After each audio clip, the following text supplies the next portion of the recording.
ini ada dijelaskan juga untuk memberikan checklist, untuk skornya juga sudah ada. Setelah itu identitas, identitas pengisi gitu. Nah ini untuk, aspek kelayakan yang pertama, untuk aspek kelayakan pertama itu ada buat ahli materi, dan yang ini adalah aspek kelayakan penyajian, kebahasaan, pertanyaan pendukung. Nah pertanyaan pendukung ini, kita lihat untuk proses revisi juga bisa sebenarnya.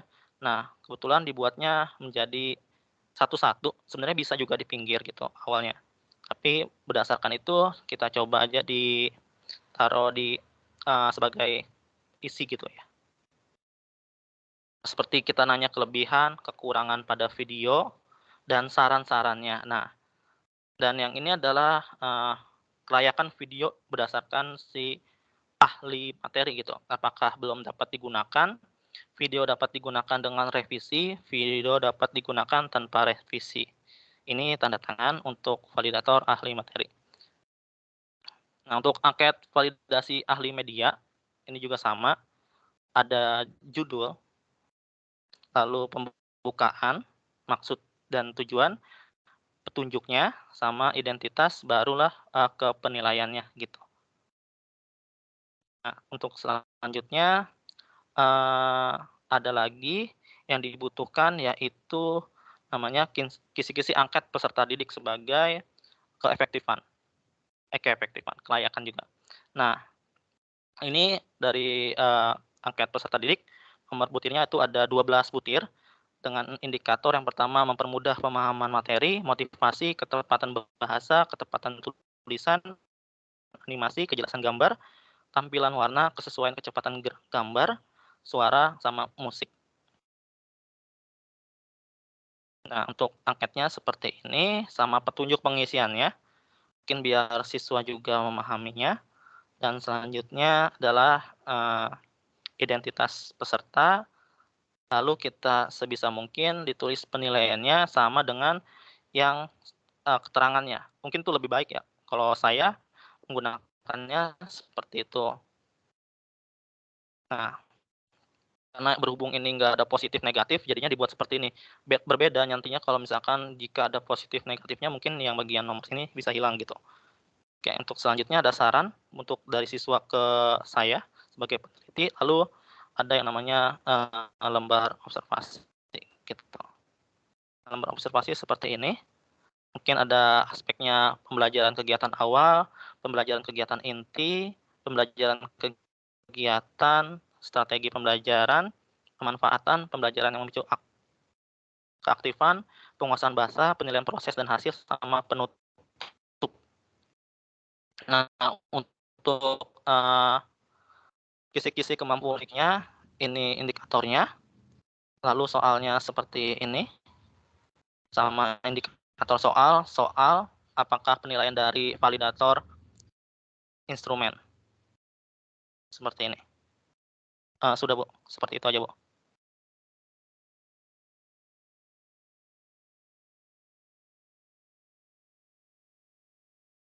Oke, terima kasih. Ini namanya apa aja tadi? Wawancara? Pedoman wawancara, apalagi? Ya, wawancara, dari awal analisis kebutuhan, Heeh, observasi, buat, pedoman sama observasi ya? instrumen tes Bu.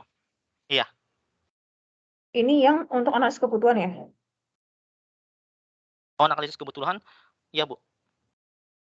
Wawancara, observasi, sama tes tadi kan ya? Mhm, Ada angketnya nggak tadi di bawah? ada Bu. Ini analisis kebutuhannya Bu. Mana ya? Belum muncul di sini.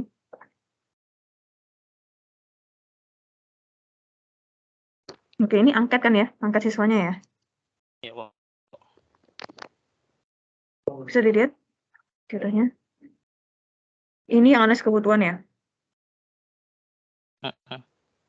Oke. Nah, boleh sih nggak apa-apa. Tapi kira-kira yang pendekatan udah bagus ya. Tapi untuk yang pendekatan metaforikalnya apa? Tadi kayaknya ada indikatornya Yang ya? pendekatan Tadi gimana? Ditampilin strategi tadi kayaknya udah. Yang maksudnya yang mana, Bu? Tadi kayaknya udah di awal sih menampilkan yang Oh, ini, Bu, ya? tadi kan variabelnya metaphorical. Iya, Mm-mm. iya, Bu, ini. Dengan apa tadi?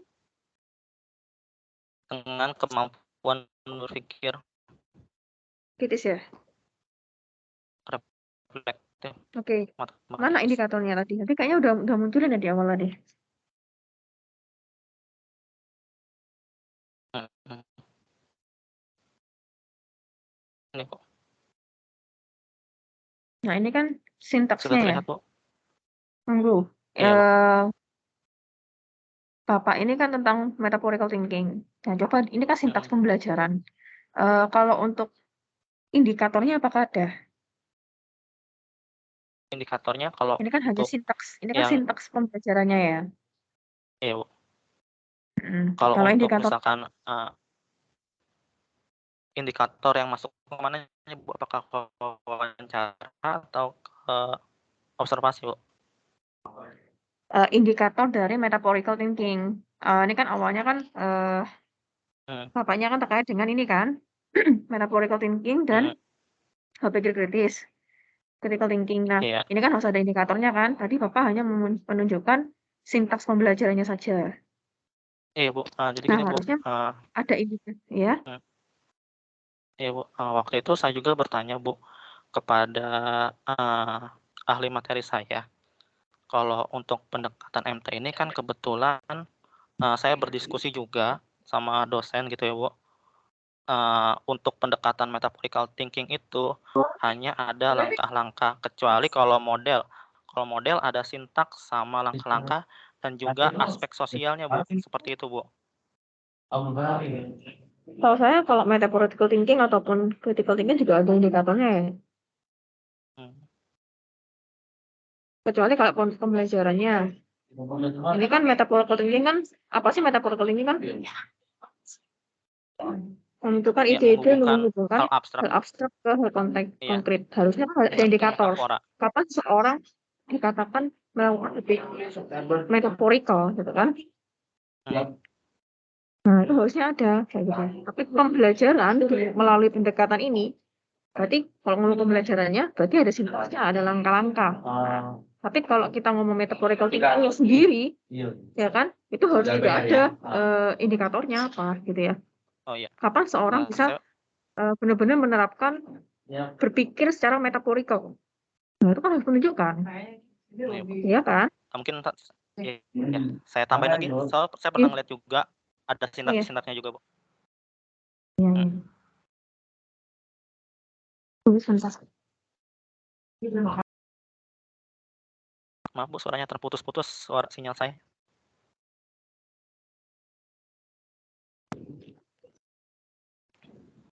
Halo, Bu? Bisa, Prof. Iya, Mau bikinin itu laporan itu udah iya, Bu. Nanti kita juga masih diskusikan lagi dengan Bu sama Nurjana. itu ya, Bu Nurjana ya. Iya, iya, Prof.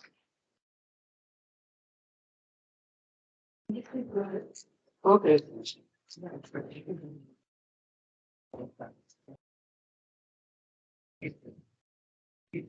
Halo, Bu?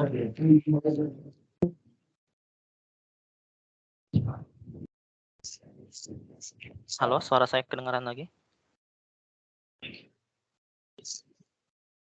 Terdengar, Is. Oke.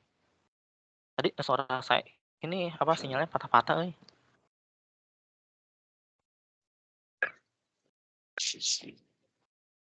Iya, maaf ya. Jadi ada kegiatan, ada Ya, Bu. ini.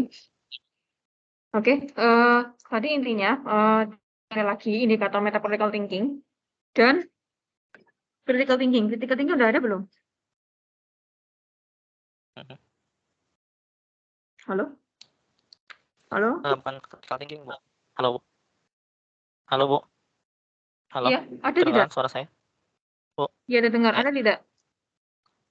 yang indikatornya, Bu? Belum ya? Ini, Bu. Belum, Bu. Oke.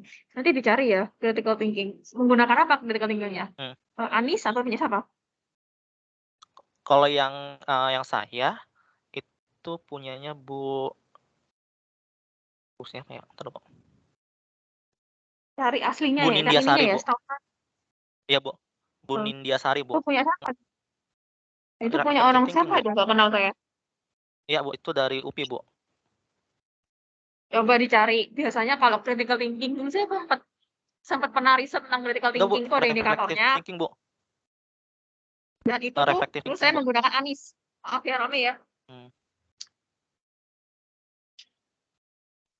Saya lupa bawa headset. Bentar.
Oke, maaf.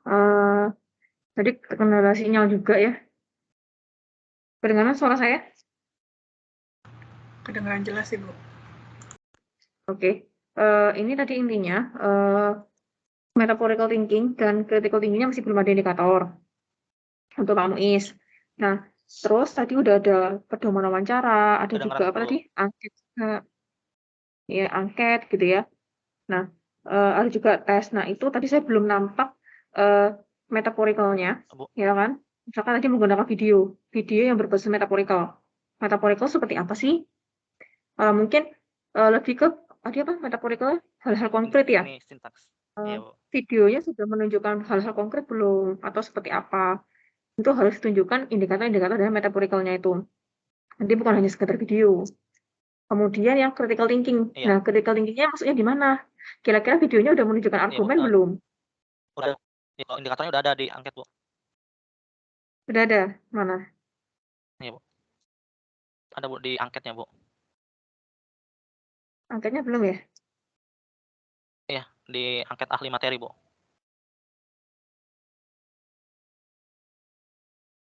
Mana? Ini, Bu. Ini indikator berpikir kritisnya juga belum kan? Iya. Kalau indikator berpikir kritisnya ini ada di atasnya, Bu. Oke, menarik analogi. Menarik analogi seperti apa? Ada tidak? Kalau menarik analogi ada, Bu. Kayak misalkan, kalau misalkan kita perumpamakan si X ini menjadi sesuatu yang barang bisa dimasukkan gitu, Bu. Seperti itu, Bu. Mana? Coba tunjukkan.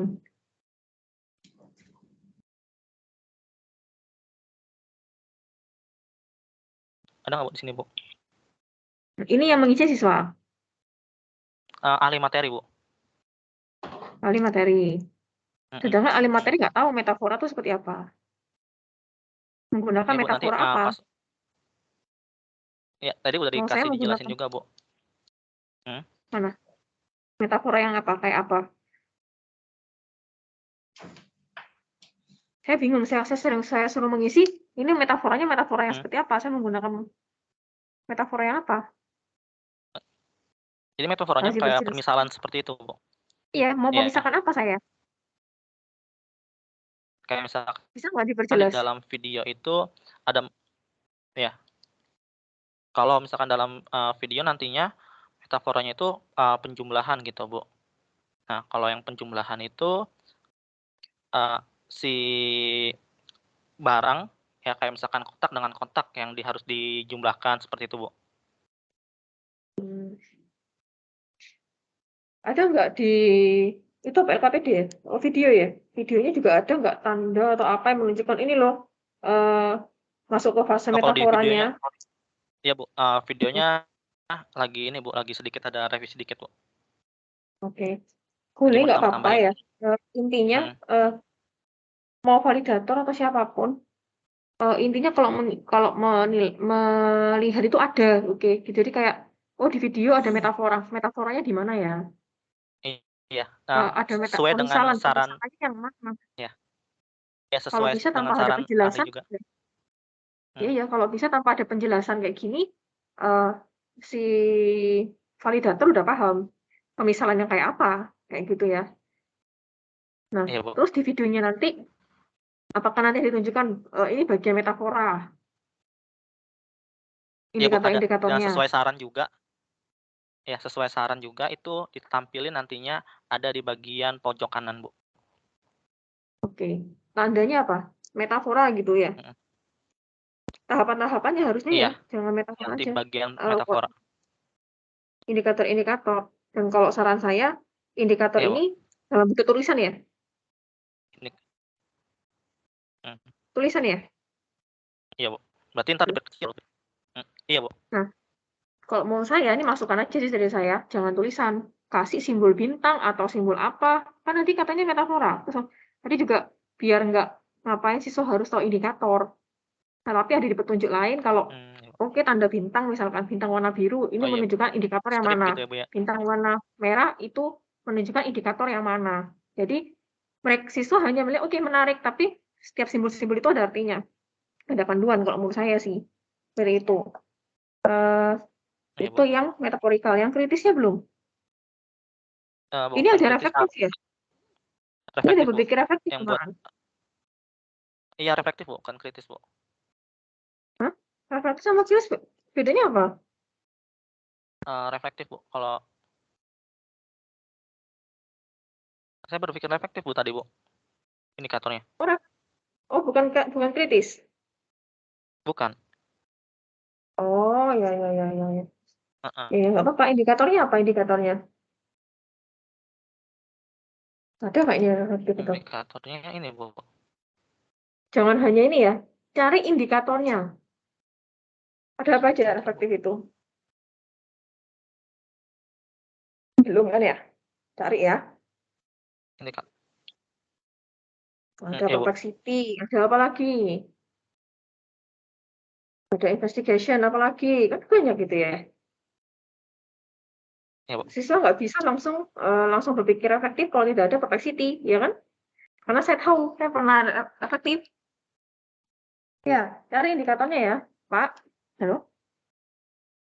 Iya, Bu. Iya, Bu. Halo?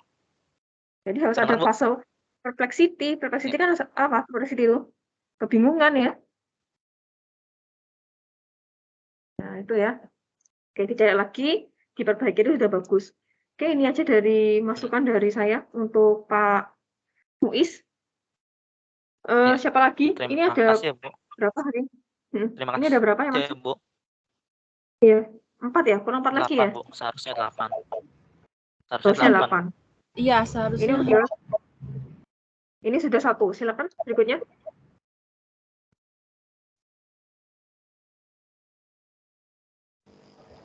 Ya Bu, berikutnya saya Bu Yoga Priyatama. Ya, silakan.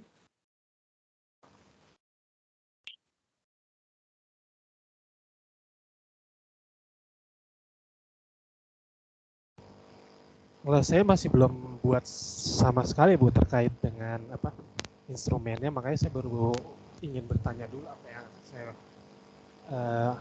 bahas untuk di variabel nantinya Bu.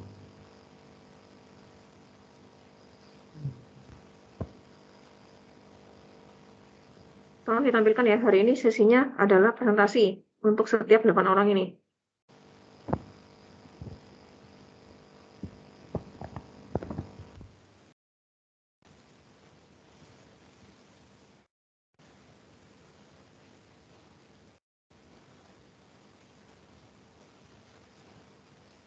Kalau hari ini tidak ada, berarti nggak ada penilaian ya. Sesi ini. Apa yang lain dulu? Yang ini ya, bukannya mengingat waktu ya. Kalau nggak ada, berarti nggak ada nilai untuk ini, sesi ini. Iya Bu. Nah, sudah terlihat Bu ini terkait yang akan saya bahas.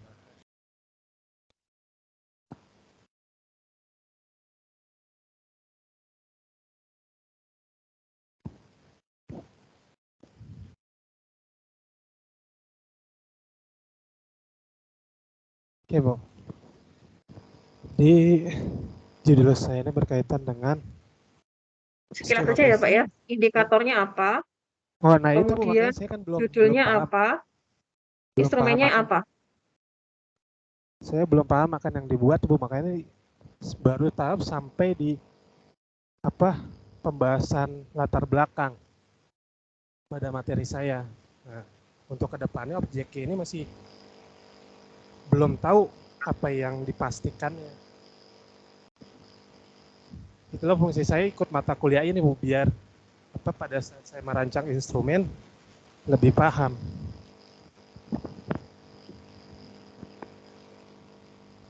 Kayaknya kemarin sudah konfirmasi ya, 2 minggu yang lalu. Kenapa nggak dipersiapkan ya? Ini kemarin bahasannya tentang Yang lain dulu aja variabel ya, dulu. soalnya. Ini Pak Ya Yoga udah, belum Bu. siap. Ya belum Yang siap Bu, lain karena dulu. belum tahu apa yang akan dibahas. Ya, yang lainnya aja. Silakan yang lainnya dulu.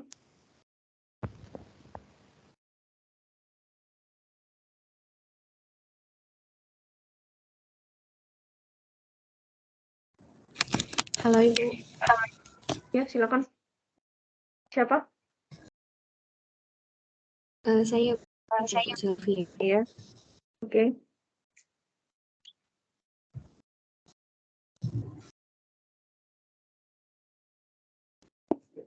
Silakan. Izin share screen ya, Ibu. Ya. Singkat-singkat aja ya Bu ya.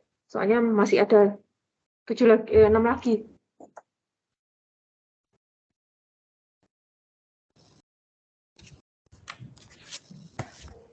Sudah terlihat ya, Bu? Belum.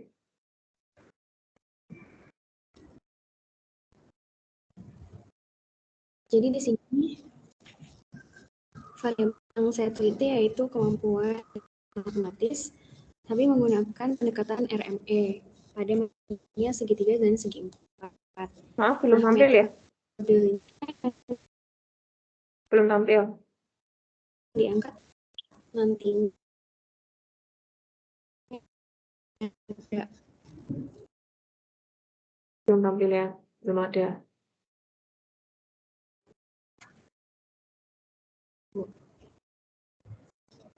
itu saya ulang dulu.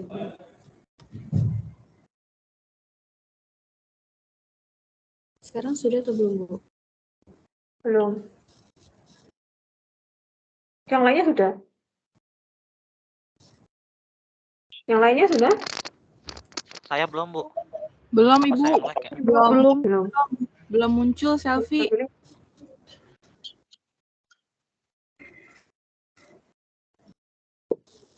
Tapi di sini udah yang window.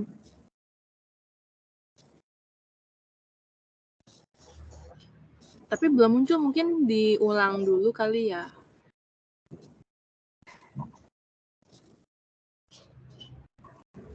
Iya, coba lagi. Iya.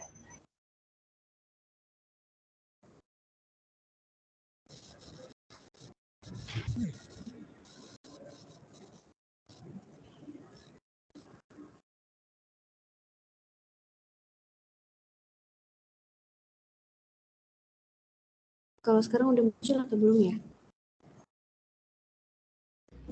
Masih belum. Belum ada.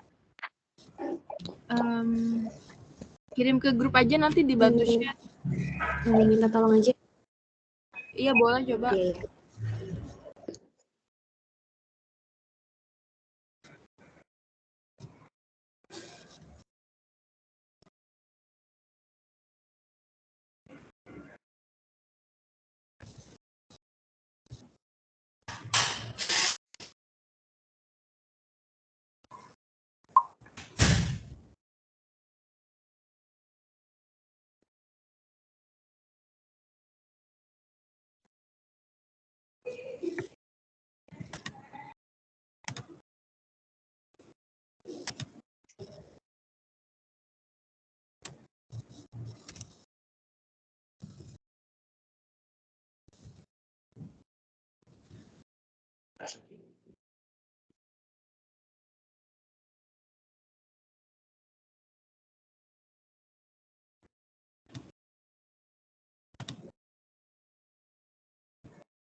Halo, sudah terlihat belum ya?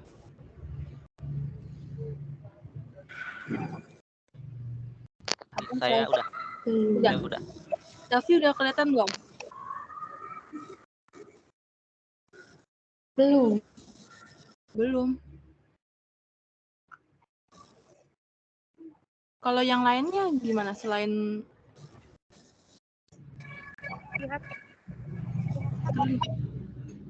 kelihatan ya? Selfie kenapa ya? Di aku kelihatan jelas.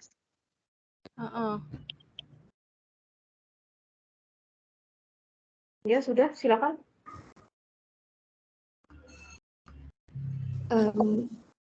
Dari file saya aja ya, Bu ya.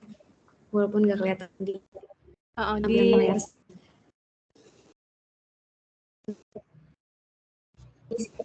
ini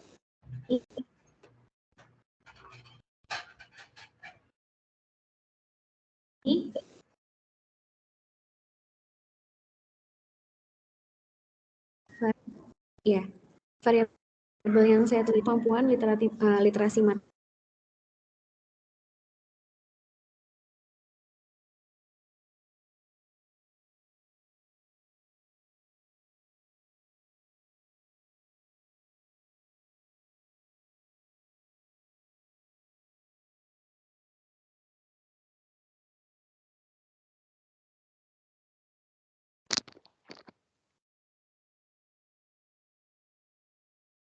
Suaranya nggak ada.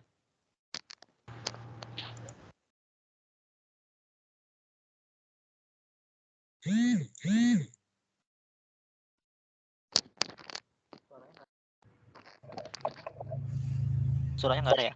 Iya, nggak ada suaranya Selfie, kayaknya nge-lag. Iya.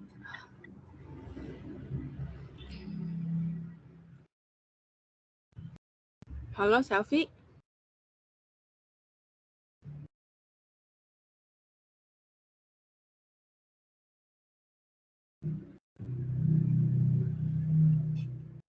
Ibu, saya dulu kali, Bu. Gimana?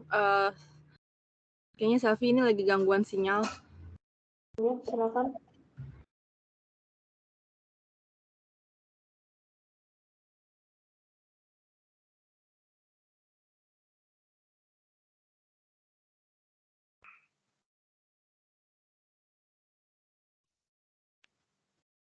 Oke, Bu, saya tadi salah pencet. Saya mau stop share malah keluar. Ini, Bu. Bentar, Bu.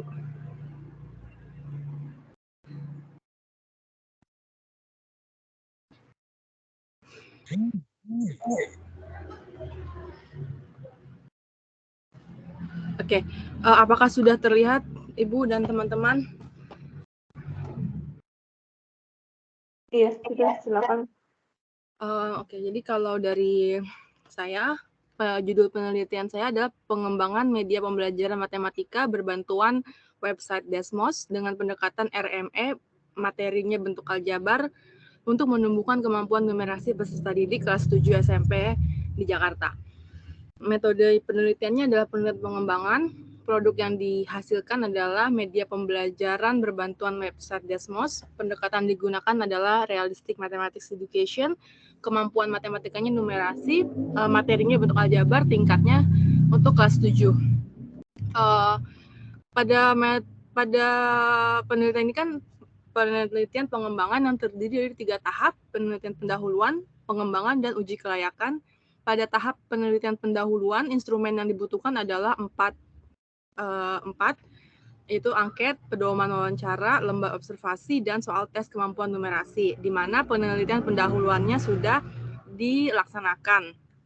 Adapun tujuannya, itu juga sudah dilaksanakan, sudah ada hasilnya. Pada saat ini, saya pada tahap pengembangan.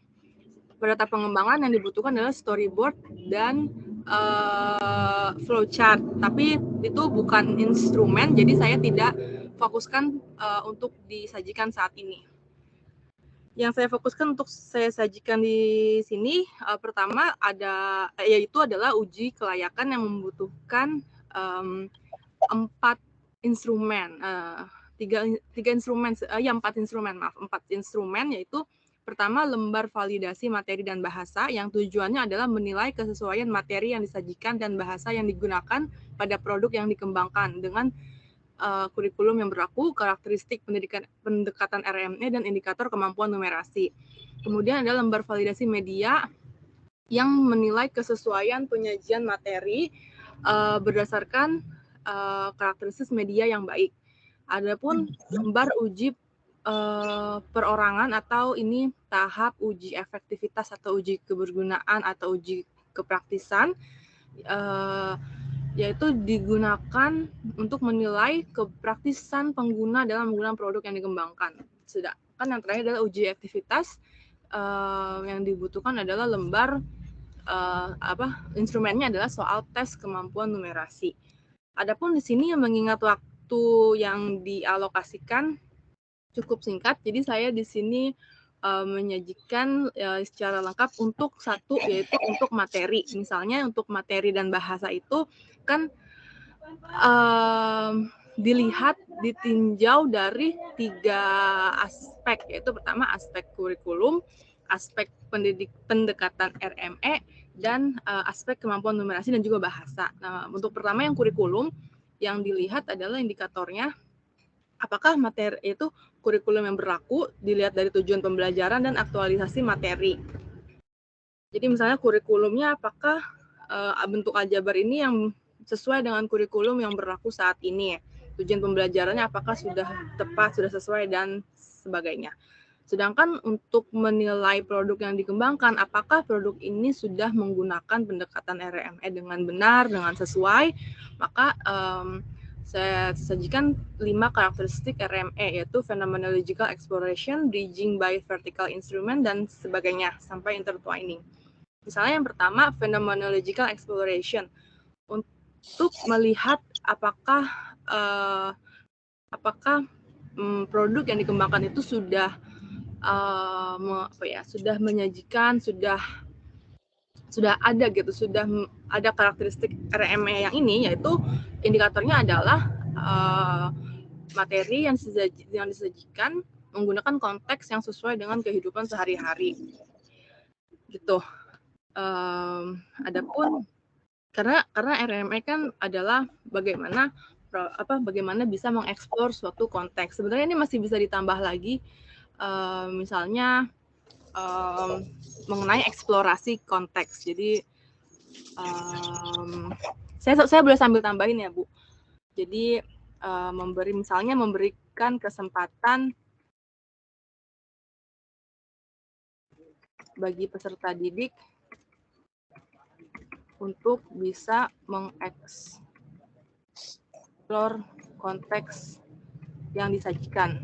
Misalnya seperti itu. Kemudian yang kedua adalah karakteristik RME bridging by vertical instrument. Di sini yang saya lihat adalah dari 2 indikator. Jadi bridging itu kan seperti proses dari matematisasi horizontal yang konteks nyata menuju matematisasi vertikal yang abstrak. Jadi salah satu caranya misalnya adalah melalui visualisasi. Jadi dilihat apakah media pembelajaran yang dihasilkan itu memberikan kesempatan bagi peserta didik untuk membuat visualisasi dari konteks yang digunakan. Seperti itu. Selain visualisasi juga dengan melibatkan simbol-simbol atau notasi matematika. Jadi itu juga adalah salah satu indikator dari bridging by vertical instruments. Kemudian karakteristik RME yang ketiga adalah self-reliance atau menggunakan konstruksi dan hasil pekerjaan siswa itu sendiri.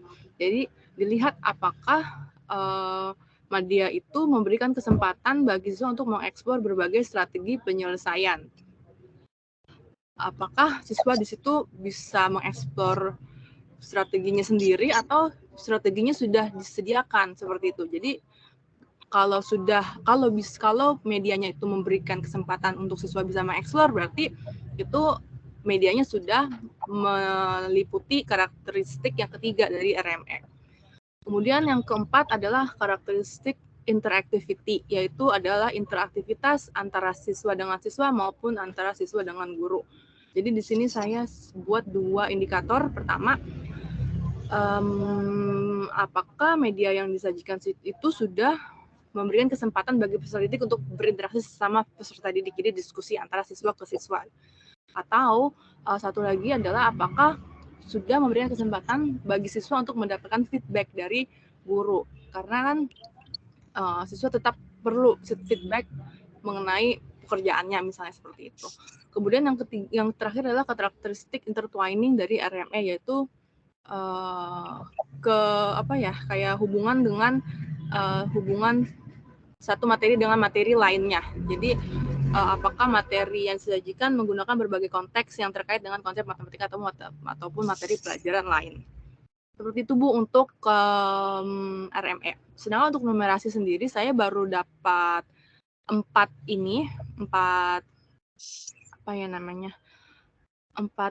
langkah atau 4 hal yang diperlukan untuk mengembangkan kemampuan numerasi. Ini menurut Gus tahun 2014. Tapi di sini saya baru menyusunnya, Bu. Belum saya buat indikator-indikatornya, Bu. Gitu.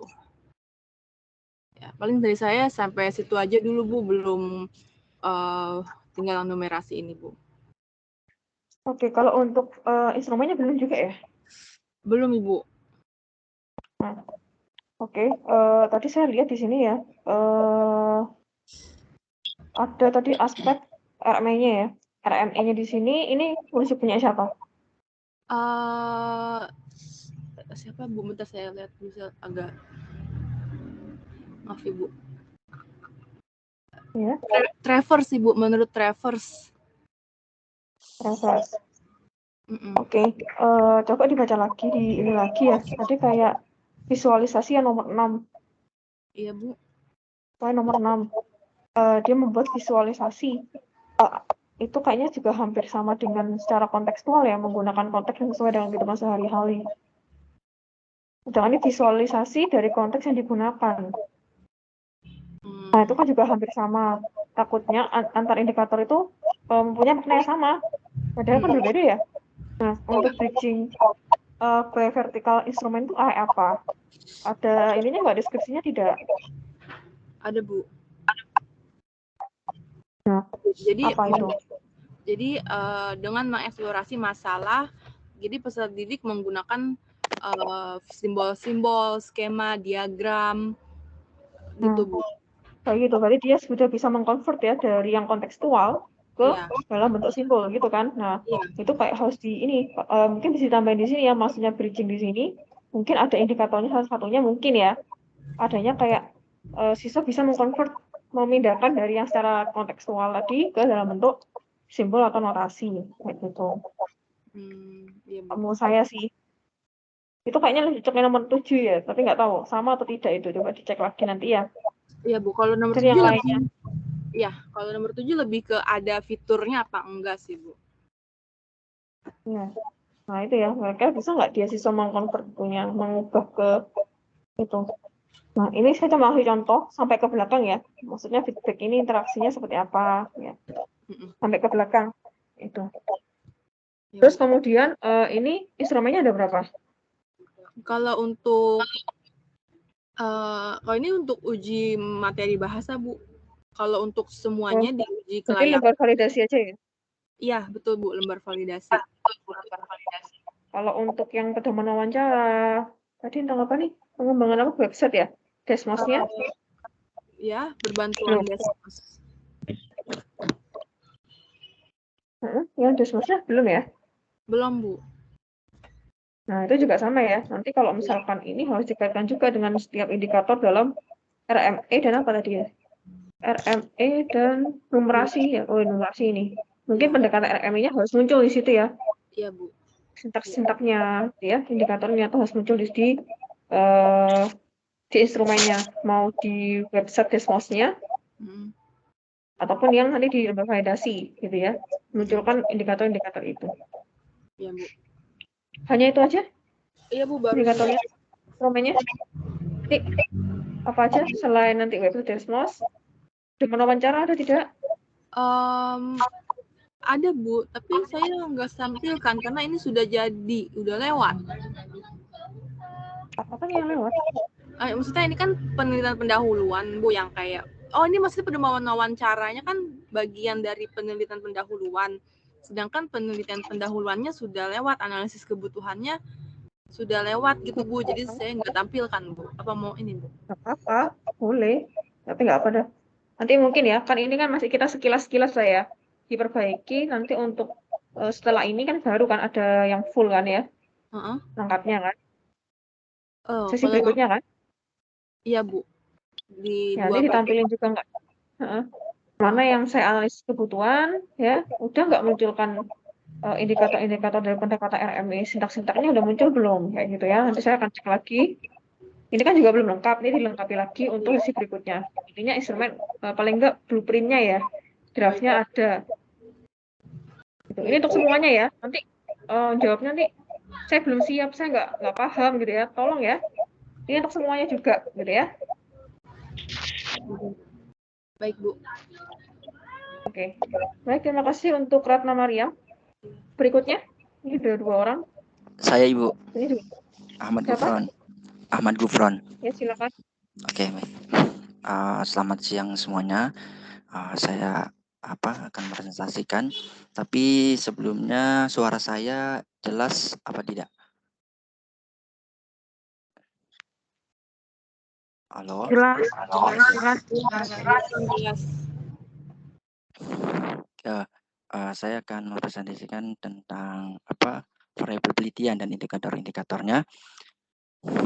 Nah, judul saya itu adalah pengembangan media komik matematika berbasis aplikasi bermuatan budaya lokal melalui pendekatan kontekstual untuk meningkatkan berpikir kritis siswa.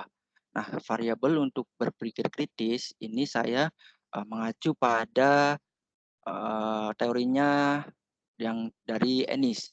Dari Ennis bahwa mengatakan bahwa berpikir kritis adalah berpikir reflektif yang beralasan dengan fokus untuk memutuskan apa yang akan dipercaya dan dilakukan.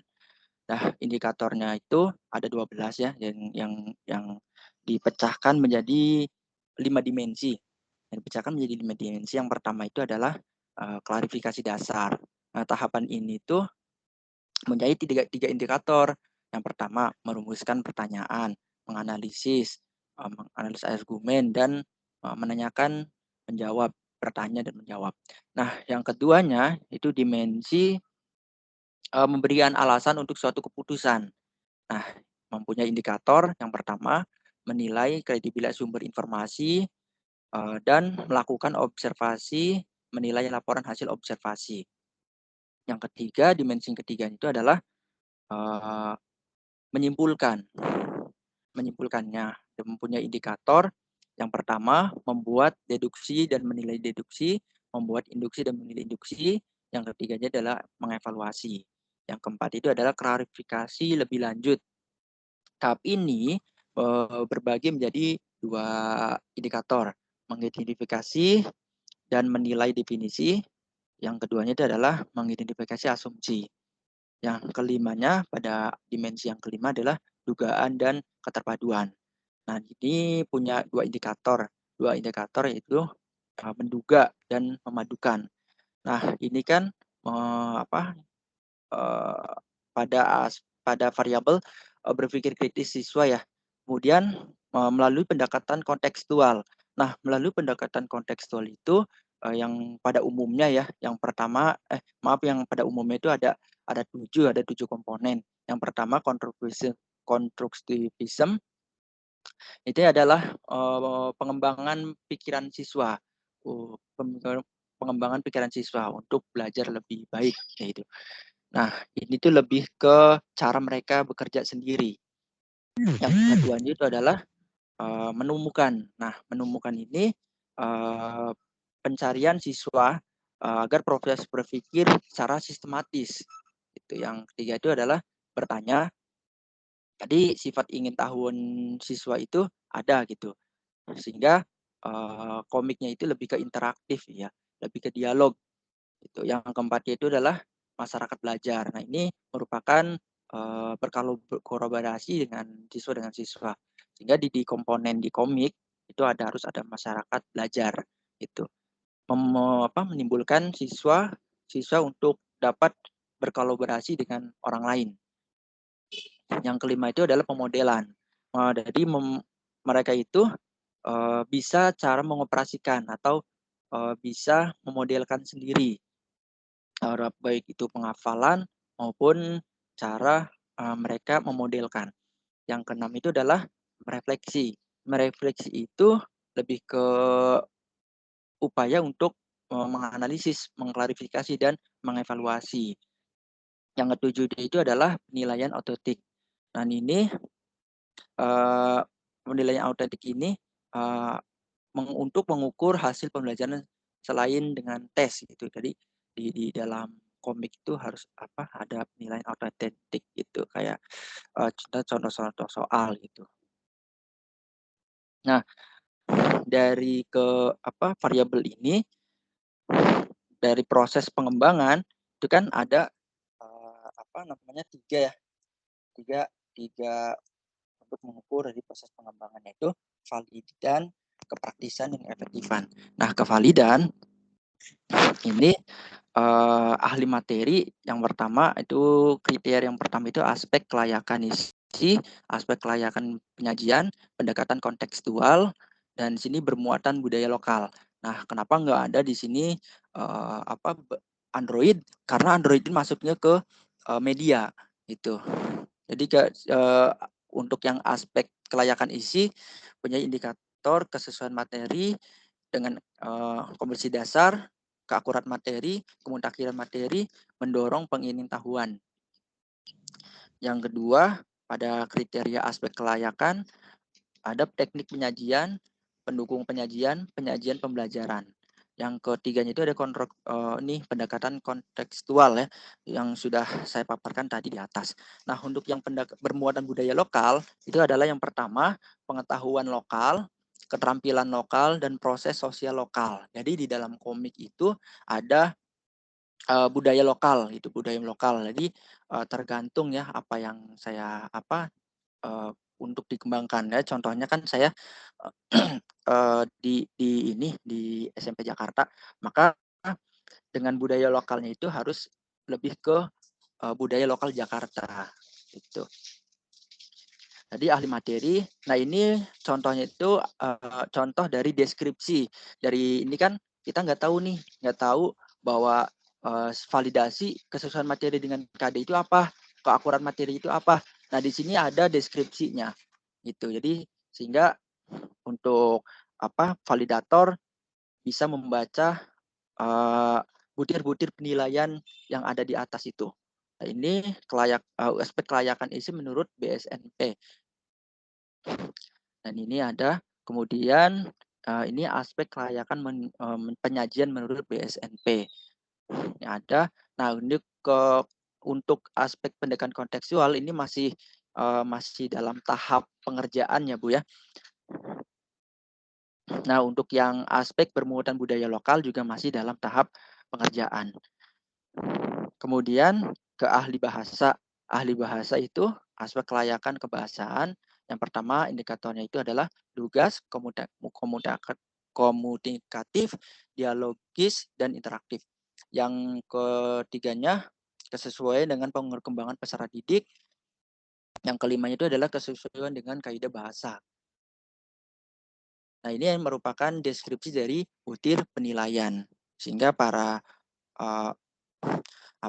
validator itu bisa mengetahui cara memvalidasi seperti apa. Nah, yang selanjutnya itu adalah ahli media. Ahli media itu media pada aspek media komik komik berbasis Android. Nah, yang pertama itu adalah kelayakan isi, mempunyai 3 indikator: tata letak isi media komik, gambar isi media komik, kerelevanan media komik dengan materi. Yang kedua, aspek yang kedua adalah penyajian, kesesuaian dalam pemilihan jenis huruf, format penulisan, kerapihan setiap alur. Nah, di sini yang ketiganya itu adalah desain media komik dan cetakan media komik. Ini cetakan itu bukan cetak dalam bentuk dalam bentuk kertas ya, karena di komik saya kan berbasis Android. Jadi cetakannya itu lebih ke si komik itu termuat di dalam Android itu. Yang pertama, menjadi indikator yang pertama itu adalah kejelasan setiap komponen dalam media komik, warna, kemudian sampul. Ini harus bagus gitu sehingga siswa itu senang untuk membacanya. Nah, yang keempatnya itu pada kriteria 4 atau dimensi keempat itu adalah berbasis Android, tampilan platform pada Android itu. Pertama, halaman menu, halaman start, kemudian tampilan diri setiap aplikasi Android itu. Nah, ini merupakan pada kriteria pada kevalidan. Yang kedua itu adalah kepraktisan. Nah, ini menurut Niven Yaitu suatu media dikatakan praktis adalah jika guru dan siswa mempertimbangkan perangkat pembelajaran mudah digunakan, bermanfaat, dan kemandirian bagi penggunaan di lapangan. Jadi di sini tuh harus dua ya. Jadi guru dan siswa gitu. Jadi saya membuat respon untuk yang pendidik dan respon untuk untuk peserta didik ya. Jadi mempunyai dimensi, ada 3 dimensi ya menurut Niven ini.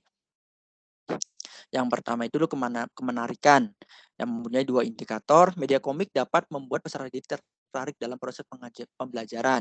Yang kedua, pembelajaran komik dapat membantu peserta didik belajar secara mandiri. Nah, sini ada indikator kemanfaatan. Media komik ini dapat membantu peserta didik dalam memahami materi matematika.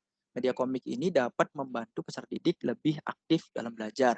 Media komik ini dapat membuat peserta didik termotivasi.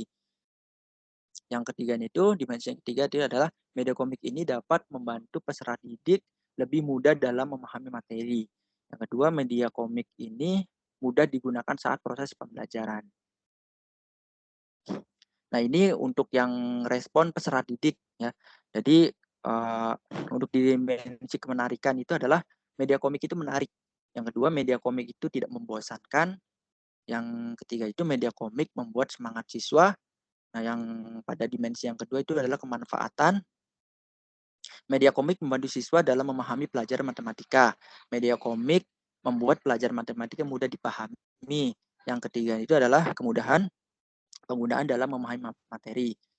Nah, yang pertama itu adalah kemudahan siswa dalam menggunakan komik dalam belajarnya. Media komik membantu siswa dalam menyelesaikan soal. Tuh. Yang ketiga itu adalah keefektifan. Keefektifan itu ini instrumen tes ya, Kak. Saya pakai menggunakan instrumen tes berpikir kritis siswa. Yang tadi yang udah dijelaskan bahwa dimensinya itu mempunyai 5 dimensi, di mana indikatornya itu dipecah-pecahkan berdasarkan klarifikasi dari setiap dimensi dari indikatornya itu. Dan ini belum belum semua karena angketnya saya belum bikin, ini hanya kisi-kisinya terlebih dahulu. Terus untuk kedepannya saya membuat kisi-kisi gitu sehingga bisa lanjut lebih lanjut gitu. Nah, sekian presentasi dari saya. Kurang lebihnya mohon maaf. Saya kembalikan kepada Bu Flavia. Oke, terima kasih. Ini ada beberapa. Ini hanya kisi-kisi aja ya. Coba tunjukkan tadi mana? Yang di mana, Ibu? Ini tadi judulnya apa? Topiknya? Oh, topiknya di ini.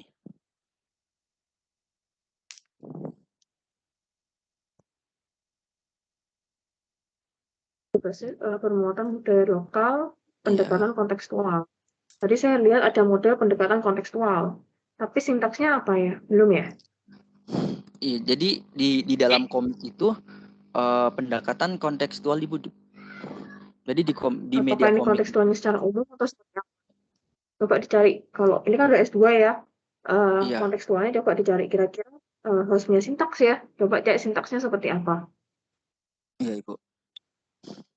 Mau tanya Ibu, ini kan komik ya, bukan model pembelajaran. Jadi sehingga komik itu apakah terlibat dari model pembelajaran itu, apakah si pendekatan si kontekstual dari si 7 komponen itu harus ada di komik seperti itu, Bu?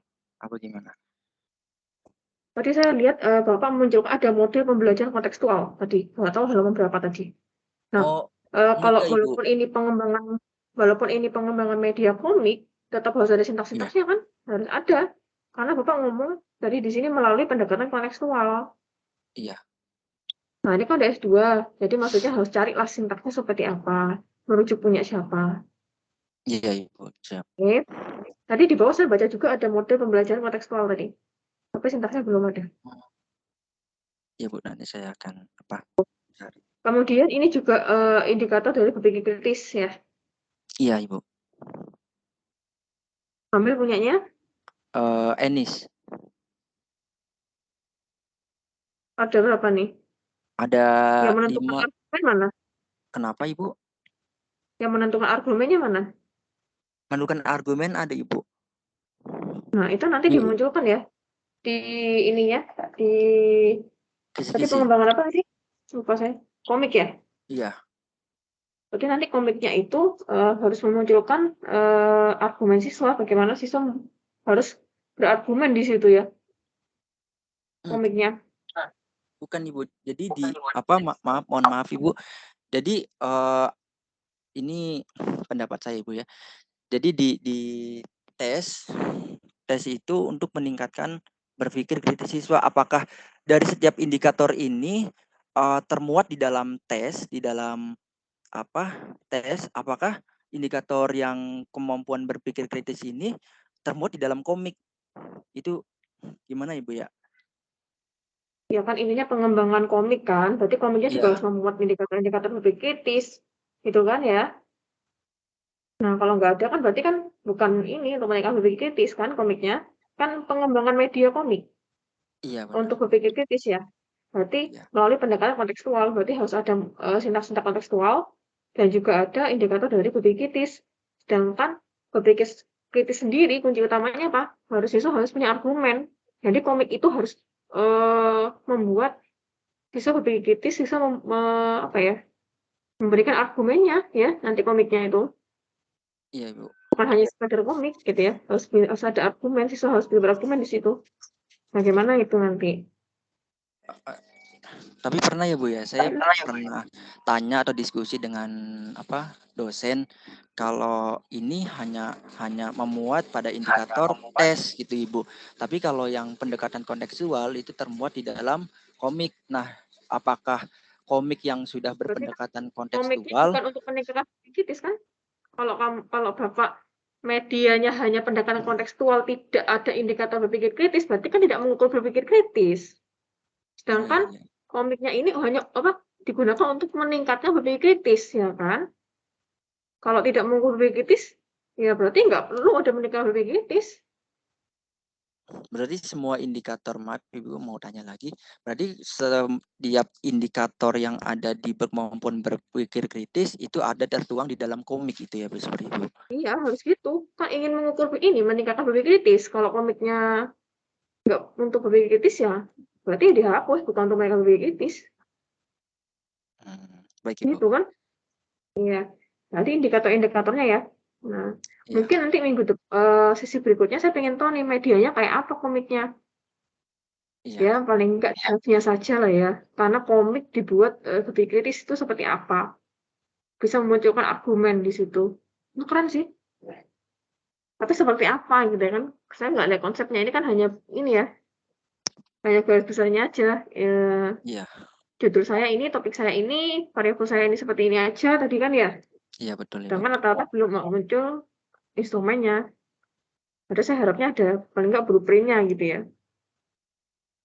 Mohon maaf Nggak Ibu, apa-apa, kurang kedengaran tadi apa bilang? Instrumennya apa saja? Oh iya Ibu. Selain komik apa aja? Nanti Sudah Ibu. instrumennya. Jadi komiknya itu nanti pakai Android gitu, aplikasi Android. Untuk instrumennya kan ada lembar apa di validasi, apalagi? Oh, validasi, kepraktisan, oh iya, tadi ada ini Bu, analisis kebutuhan. Oh ya, ada analisis kebutuhan di sini. Nah, ini adalah analisis kebutuhan. Nah, aspek yang pertama itu adalah kurikulum, persepsi siswa terhadap. Oke. Ya tadi udah dijelasin ya. Kalau untuk ini analisis kebutuhan boleh, tapi instrumennya apa? Apa pedoman wawancara ataupun pedoman observasi? Nah ya, itu apa nih, angket ya? Angket Ibu, angket analisis kebutuhan. Oke, angket. Apalagi? Sudah Ibu. Hanya angket saja? Angket dan wawancara dengan guru. Nah ini sudah ada nggak yang berpikir kritisnya? Semangat, apakah kamu ini menggunakan komputer, nggak ada ya? Iya, jadi ini termuat apa ya? Ini pendekatan Coba ke konteks. atas coba. Nah, itu belum ada ya. Berbasis teknologi, apa kamu media yang kamu gunakan apa yang sesuai? Belum ya? Kritis Iya. belum ya? Berpikir kritisnya belum. Apalagi tadi? Kontekstualnya mana kontekstualnya? Kontekstualnya itu Belum ya? ini Bu, jadi Mana instrumennya? Instrumennya mana? instrumennya belum Ibu. Udah belum? Belum juga. Oke, ditambahin di sini ya. Jadi Tadi kan sudah ada indikatornya. Ditambahin ya, Pak ya. berarti di dalam aspek ini harus ada termuat kontekstual Ibu. Di sini ditambahin lagi kontekstual dan berpikir kritis itu Bu. Apa gimana? Iya. Iya, ditambahin ya. Karena ini pengembangan dari media komik melalui pendekatan kontekstual dan untuk menikah berpikir kritis. Berarti indikator berpikir kritis dan juga sintaks-sintaks dari model pendekatan kontekstual juga harus ada. Harus Mau itu ada di analisis kebutuhan analisis juga harus kebutuhan. ada.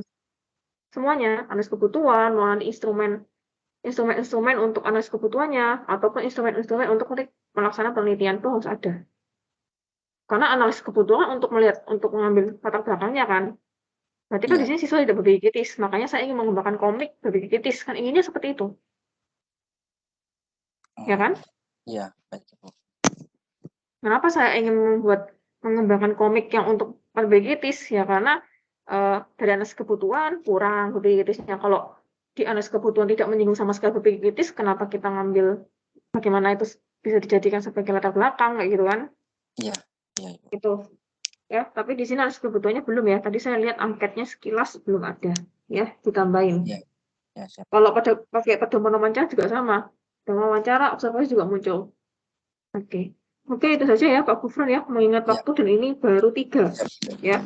Ya, siap Ibu. Dilengkapi Terima lagi kasih. ya. Ya, siap Ibu. Terima kasih kepada Bu Fria dan semua teman-teman. Saya hentikan presentasi terlebih dahulu. Saya ingatkan lagi, ini hanya sekilas dan saya harap nanti sesi berikutnya udah lengkap. Paling nggak angketnya seperti apa. Minimal draftnya ada gitu ya. Walaupun nggak perfect gitu ya. Yang penting ada. Jangan sama gitu ya. Ini saya lihat masih indikator-indikator nggak apa-apa. Oke, berikutnya siapa lagi? Ini ada 3 tadi ya. Tata Mariam, Ahmad Gufron, Chris. Terus? Halo Bu, suara saya kedengaran nggak ya? Silakan. Oh ya. Berikutnya saya Bu Ernika. Ini Bu, mungkin saya nggak ini ya selengkap teman-teman sebelumnya gitu. Nah ini saya tampilkan judul saya yaitu penelitian kualitatif yang berjudul analisis kemampuan literasi matematika siswa. Itu khususnya nanti siswa SMA kelas 11 yaitu pada materi aplikasi turunan yang ditinjau berdasarkan kemampuan pemecahan masalah. Jadi sebelumnya kalau tujuan penyusunan instrumen tentunya harus sejalan dengan tujuan penelitian saya sendiri, yaitu untuk menganalisis dan juga mendeskripsikan kemampuan literasi matematik yang ditinjau dari kemampuan pemecahan masalah. Jadi ini emang kedua variabel penelitian saya merupakan kemampuan kognitif dua-duanya, ya di mana kedua variabelnya merupakan variabel yang bisa diukur secara langsung dan yaitu secara teknis tes, sehingga nanti instrumen yang digunakan pun dua-duanya berupa tes kemampuan berupa tes, yaitu tes kemampuan literasi matematik dan juga tes kemampuan pemecahan masalah.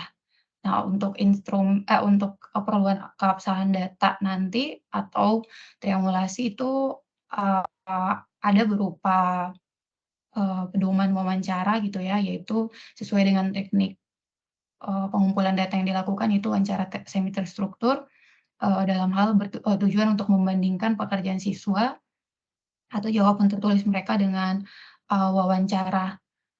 Kemudian untuk tujuan penyusunan instrumen ini tentu pertama untuk membangun definisi konseptualnya, saya melakukan yang pertama saya coba buat kajian literatur gitu ya, yang membuat artikel kajian literatur tujuannya untuk saya bisa memahami definisi konseptual dari kedua variabel ini. Kemudian selanjutnya ini juga saya agak ini juga ya Bu, saya juga bingung kira-kira kalau beberapa artikel yang saya review gitu ya, itu kebanyakan mungkin dia tidak menampilkan indikator yang mereka pakai gitu. Rata-rata masih kayak berbentuk definisi konseptual seperti itu. Jadi mungkin untuk definisi operasional atau berupa indikatornya seharusnya mungkin saya bisa konstruk sendiri gitu ya setelah meng-compile atau setelah saya udah paham semua variabel yang saya akan kaji akan saya bahas di penelitian saya gitu. Nah, itu mungkin di bab 2. Kemudian tentu harus nanti mungkin untuk penyusunan instrumennya juga, instrumen tesnya pasti harus sudah ditetapin dulu materi apa yang akan digunakan. Kemudian, kalau untuk menampilkan instrumen mungkin di sesi ini saya memang belum nyusun gitu Bu, karena memang saya masih menggambarkan apa tadi judul saya, variabel yang akan saya teliti gitu ya, dan sejalan dengan itu instrumen apa aja yang akan digunakan gitu dalam penelitian. Kemudian, kemudian ada juga instrumen yang digunakan yaitu tentu untuk validasi. Di sini juga saya belum bisa menampilkan, gimana instrumen daripada untuk keperluan validasinya nanti. Nah, kalau untuk ini tadi definisi konseptualnya itu tadi, mungkin saya masih berpatokan ke kajian literatur yang saya susun di artikelnya sendiri gitu. Kemudian kalau untuk indikatornya, indikator kedua variabel tersebut mungkin masih kayak baru masing-masing, eee kalau untuk kemampuan pemecahan masalah mungkin referensinya atau indikator yang saya acuannya itu masih yang, untuk kuliah seperti itu. Kalau untuk literasi, lebih ke menggunakan framework dari PISA sendiri. Seperti itu. Mungkin kalau untuk saya di sini, saya juga bingung Bu, jujur saya masih hanya bisa menampilkan tadi tujuan saya, itu judul saya, terus tujuan penyusunan instrumennya sehingga saya bisa tahu instrumen apa yang mau saya akan ukur seperti itu Bu, gitu. Dan kira-kira masih sampai sejauh mana yang saya udah kerjakan gitu, tapi masih paling sampai seperti itu. Kurang lebihnya Oke. saya mohon maaf Bu. Ini juga belum siap kayaknya ya, Bu, ini ya. Tadi terkait dengan performance learning. Indikatornya tidak ada, ya kan? Belum muncul ya? Indikatornya Mana? mungkin ini sih Bu, masih secara konseptual seperti itu kan Bu, kalau untuk indikator secara teknisnya Belum kan? masih belum saya konstruk untuk dari Ya. saya sendiri gitu, heeh. Oke, jadi indikatornya belum ada ya performance learning. Kemudian, Belum, judulnya apa topiknya? Judulnya tadi, analisis kemampuan literasi matematik pada materi aplikasi turunan yang ditinjau berdasarkan kemampuan pemecahan masalah. Oke. Ini saya nggak tahu karena draftnya pun nggak ada ya. Tadi indikator-indikator juga tidak ada. Problem solving gitu ya. Berarti ini berdasarkan kemampuan pemecahan masalah. Berarti kan problem solving ya. Seperti apa indikatornya dicari ya Bu ya? Menggunakan punya siapa? Menggunakan Polia sih Bu kalau yang untuk problem solve-nya. Oke, kalau menggunakan Polia nanti dimasukkan juga di ininya ya, Di bab 2-nya, instrumennya. Di instrumennya ya. Kita nggak ngomong iya betul. proposalnya ya, saya ngomong Boleh saya tanya juga nggak Bu? Kalau saya nanti untuk membuat definisi operasional dari saya sendiri gitu, sampai saya menurunkan indikatornya gitu, kira-kira kalau di bab 2-nya gitu, kira-kira standarnya harus berapa indikator dari referensi sebelumnya sih Bu, yang saya harus tampilkan gitu? Boleh nggak hanya yang Polia saja gitu, selain yang definisi konseptual, referensi yang lain, kayak gitu? nggak apa-apa. Menuju punya siapa gitu. Boleh, misalkan menggunakan Polia juga nggak apa-apa. Tetapi dikasihkan deskripsinya gitu ya. Polia dia ada bagian memahami masalah, ada juga menyusun rencana, melaksanakan rencana. Itu mulai ke belakang apa refleksi paling ya. Nah, itu juga dikasih deskripsinya dan itu dimunculkan di setiap instrumennya, gitu ya. Iya. Seperti yang saya udah bilang ke yang lain. Kemudian tadi juga ada literasi. Itu juga harus dikaitkan dengan literasi yang membedakan analisisnya seperti itu. Terus nanti instrumennya menggunakan apa aja? Instrumennya sih dua-duanya kan karena memang kognitif ya Bu, berupa tes gitu. Kemudian untuk keperluan triangulasi keabsahan datanya atau triangulasi datanya menggunakan wawancara semi terstruktur gitu Bu, untuk membandingkan hasil pekerjaan siswa, jawaban tertulis mereka yang mungkin di indikator, kalau di indikator secara tulisnya mereka yang mungkin saya harus konfirmasi seperti itu untuk memastikan keabsahan datanya gitu Bu, berdasarkan Oke, jawaban berarti hanya siswanya. tes dan wawancara ya, ada pedoman wawancara. Karena ini semi terstruktur, berarti harus ada pedomannya kan ya? Iya betul, ada instrumennya berupa pedoman wawancara. Oke, paling enggak nanti sesi berikutnya saya pengen lihat indikator-indikatornya ya, yang udah dikaitkan dengan ininya ya, paling enggak draft-nya dari tes dan pedoman wawancara. Paling enggak menutup sesi berikutnya lah ya. Draft-nya ada gitu ya. Dan itu harus menunjukkan setiap indikator dan ada literasinya. Iya. Iya. Iya. Saya harap nanti sesi berikutnya muncul Bu. itu. Siap Bu. Oke. Maaf Bu, Terima hanya kasih. bisa menambah. Oke, makasih Bu. Ini udah 1, 2, 3, 4. Udah 4 ya. Siapa lagi berikutnya? Kurang 3 lagi ya berarti. Siapa? Ayo. Waktunya ya. Saya Bu. Ya, silakan. Ini Mbak Selvi. Mbak. Kayaknya Mbak Selvi masih gangguan sinyal. Saya aja ya Bu ya. Ya, silakan. Sekilas-sekilas aja ya. Iya Ibu. Sebentar, saya mau gabungkan dulu file. Sebentar Ibu. Bismillah.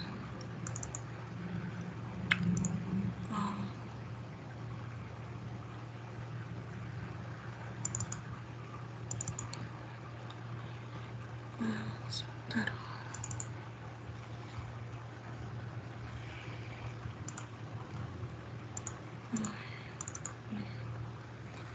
Oh ya, udah saya buka.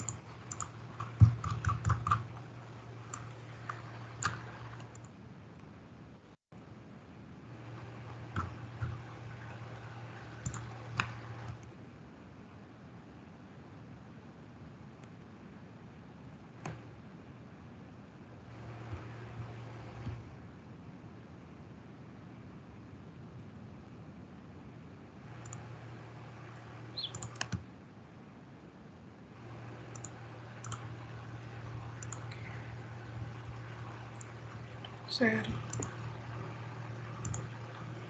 Ini Ibu, apakah sudah muncul?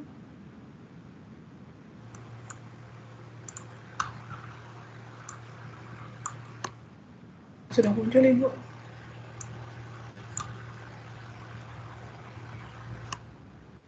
Sudah Kak, sudah muncul. Oke, Bismillahirrahmanirrahim.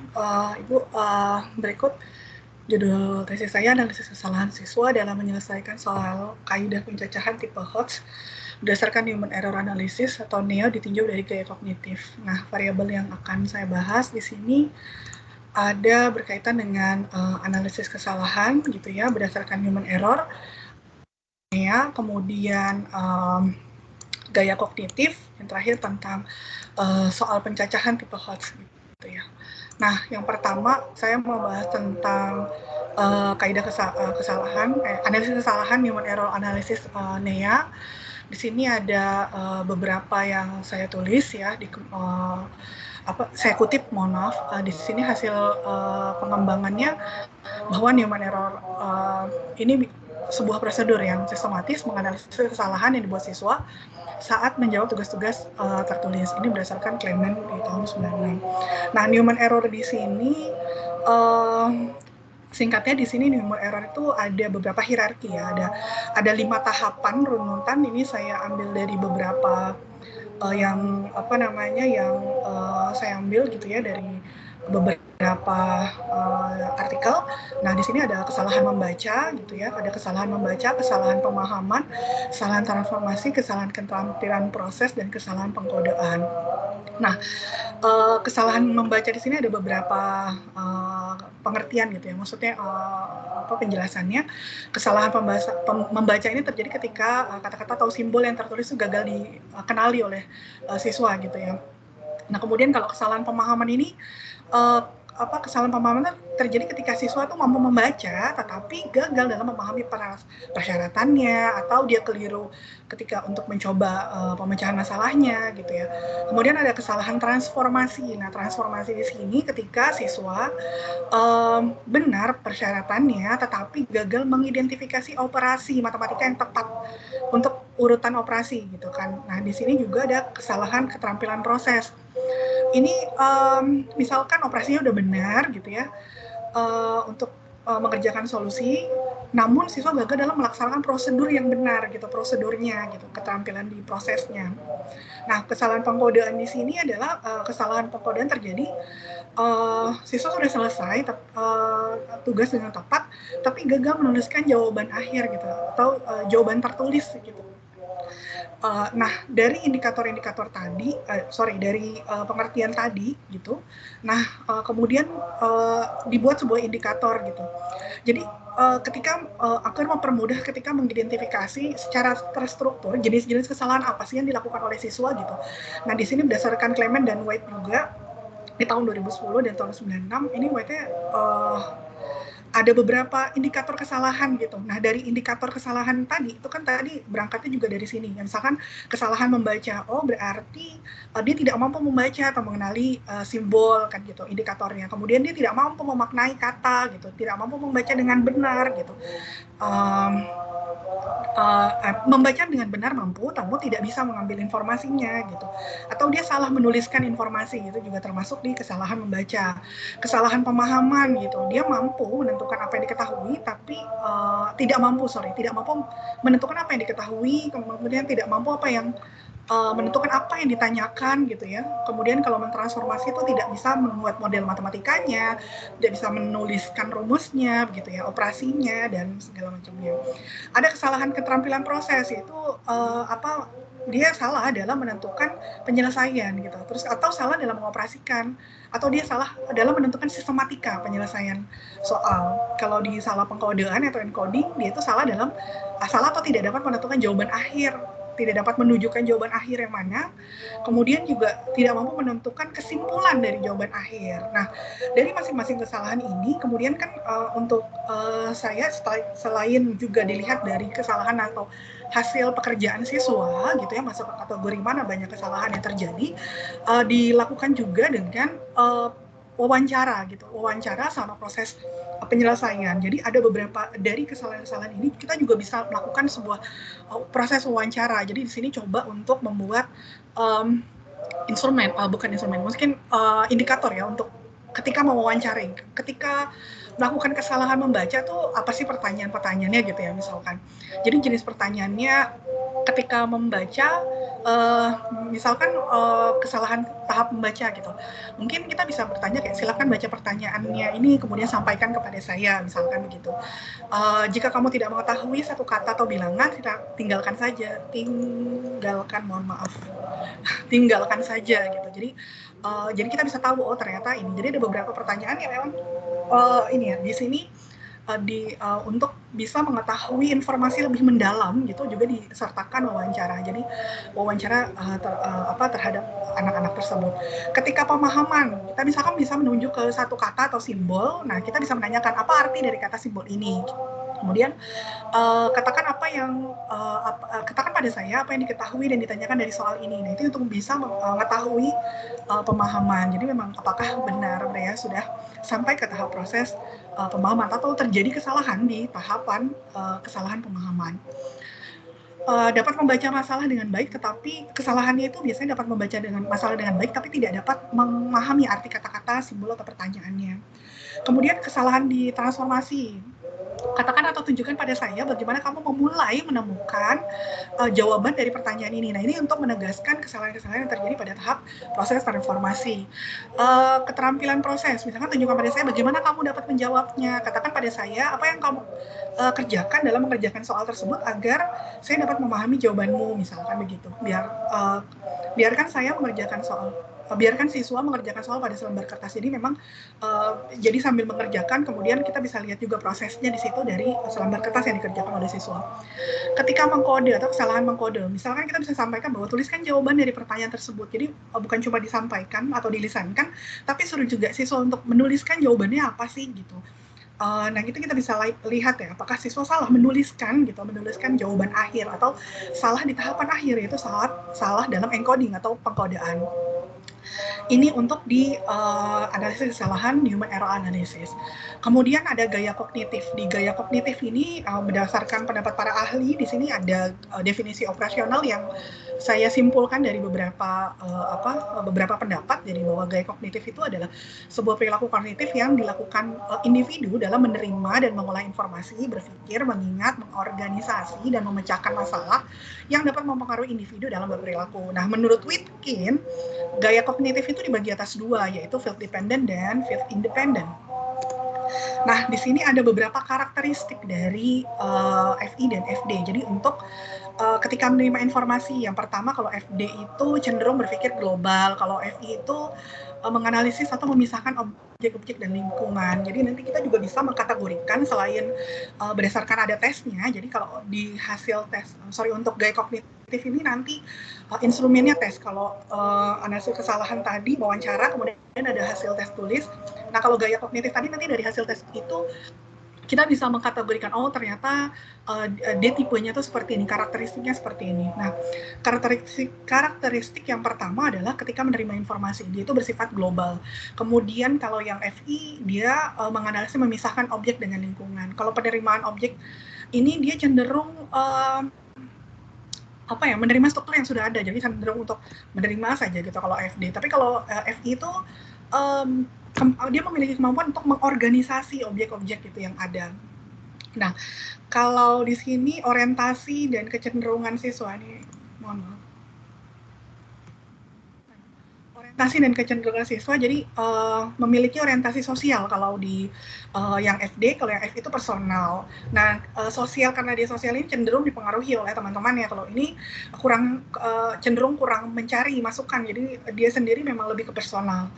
Kalau daya tarik profesi, kalau di FI, kalau FD itu keterampilan sosial. Jadi profesinya menekankan pada keterampilan sosial. Kalau yang di FI di sini individu. Kalau kecenderungan tujuan juga tujuan yang udah ada gitu. Kalau yang ini dia mencari tujuan sendiri. Kalau motivasinya di sini eksternal ya, karena tadi juga bersifat sosial. Kalau di sini intrinsik atau yang internal. Nah, berikut adalah instrumen GEF atau untuk menentukan jenis dia termasuk ke FI atau FD gitu ya.